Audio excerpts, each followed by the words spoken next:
And now, my favorite rabbit hole of them all. Pull up a chair and let's talk about Mount Everest's first mystery. In June 1924, George Mallory and Andrew Sandy Irvine set off for the summit of Mount Everest. They were armed with primitive oxygen sets, wool coats, and British grit. At 12:50 p.m., teammate Noel Odell saw them climbing, quote, strong for the top. Then, the pair were swallowed by clouds. They never returned.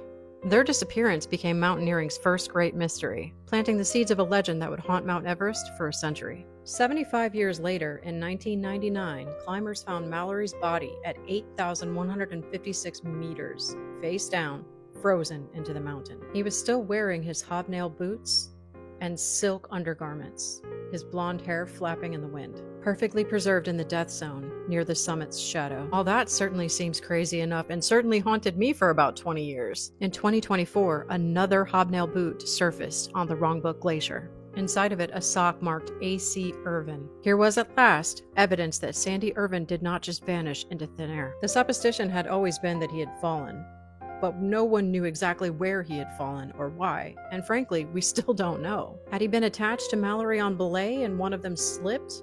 Whatever the truth is, discovering Andy Irvine's boot reopened the old question. Had the two of them actually reached the summit? If Andy's boot was there, where was the camera? The question of whether George Mallory and Sandy Irvine reached the top has been hotly debated for 100 years now, inspiring climbers from all over the world to attempt the summit, both professional and amateurs. And here's where things get sticky. George Mallory once famously said he climbed Mount Everest, quote, because it's there. Those 3 words launched an empire of ambition, and by the 1990s, Everest had become a business. Guided climbs, sponsorships, and queues of wealthy amateurs. In another famous incident in 1996, a storm hit the summit, killing 8 climbers in a single day. Journalist John Krakauer, who was on assignment for Outside Magazine, was present for the entire ordeal. He survived and recorded his experiences in the book Into Thin Air, which also exposes a single truth. Everest wasn't a mountain anymore, it was a market. Krakauer described clients left to die, Sherpas pushed beyond endurance, and team leaders gambling lives for fame. And since then, over 300 climbers have died. But Everest isn't a ladder to glory. To the Sherpa people, Everest is Chomolungma, mother goddess of the world. Her slopes feed rivers that sustain nearly 1 billion people. But now, her glaciers carry microplastics and sewage downhill into those same waters. The mountain, once worshipped as divine, has become the world's highest garbage dump.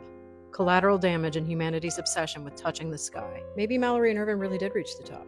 Maybe they didn't. The myth of their passing gave Everest a macabre sort of je ne sais quoi, and an ambitious sort of curse that not even death can shake.